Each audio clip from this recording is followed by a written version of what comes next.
उतार चढ़ाव काफ़ी देखा जा रहा है।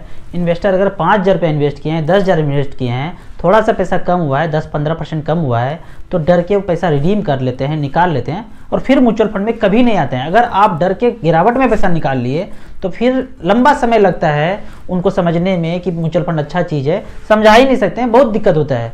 फिर 10-15 साल के बाद देखते हैं कि बगल का कोई व्यक्ति अगर कर रहे थे और उनके पास ऐसा वेल्थ क्रिएशन हो गया, फिर जाके नींद टूटता है कि भाई हम वो किए होते, कंटिन्यू किए होते तो हमारे पास भी पैसा होता, लिया तो था पर डर के बेच दिया। तो आप मुझे यहाँ पे एक चीज़ बताइए, मार्केट गिर रहा है, तो कहाँ पे अगर आप लंबा ड्यूरेशन में देखेंगे ना, 20 साल अपने टाइम दे दिया है और अपने पोर्टफोलियो को अध्ययन करेंगे तो पता चलेगा ऐसे ऐसे मार्केट तो चल रहा था। मैं आपसे यहाँ पे ये क्वेश्चन पूछता हूँ कि इस जर्नी में एक व्यक्ति को कहाँ खरीदना चाहिए? क्या यहाँ खरीदना चाहिए, यहाँ खरीदना चाहिए, यहाँ खरीदना चाहिए? कोई व्यक्ति यहाँ पे अगर खरीद लिया तो उससे तो लक्की ज़्यादा कोई हो ही नहीं सकता है। तो आप कहेंगे यहाँ पे जाहिर सा बात है, मार्केट जब गिर रहा है तो इस गिरावट में खरीदेंगे। अगर तो गिरावट में खरीदे तो सस्ता खरीदे, तो वही तो दौर चल रहा है। अभी जब मार्केट ऐसे ऐसे चल रहा है, यहाँ पे इस तरह से गिरावट हो रहा है तो यहाँ पे खरीद रहे हैं। क्या यहाँ पे खरीदना चाहिए था? यहाँ पे खरीदना चाहिए था? बिल्कुल नहीं खरीदना चाहिए था। यहाँ पे खरीदना चाहिए था? यहाँ पे खरीदना चाहिए था। यदि तो आपका SIP चल रहा है वो तो ऑटोमेटिक कट रहा है, चलते रहेगा,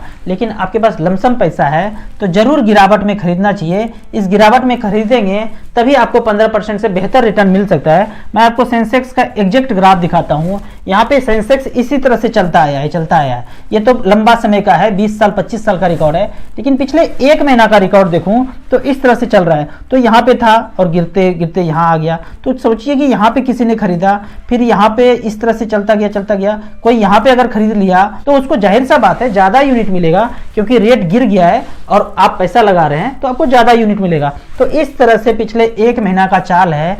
तो आप लंबा समय देंगे, 10 साल 15 साल 20 साल टाइम देंगे और पीछे बैठ के चेक करेंगे पोर्टफोलियो को, तो वही स्वर्णिम काल होगा आपके पोर्टफोलियो के लिए जब आपने गिरावट में खरीदा है।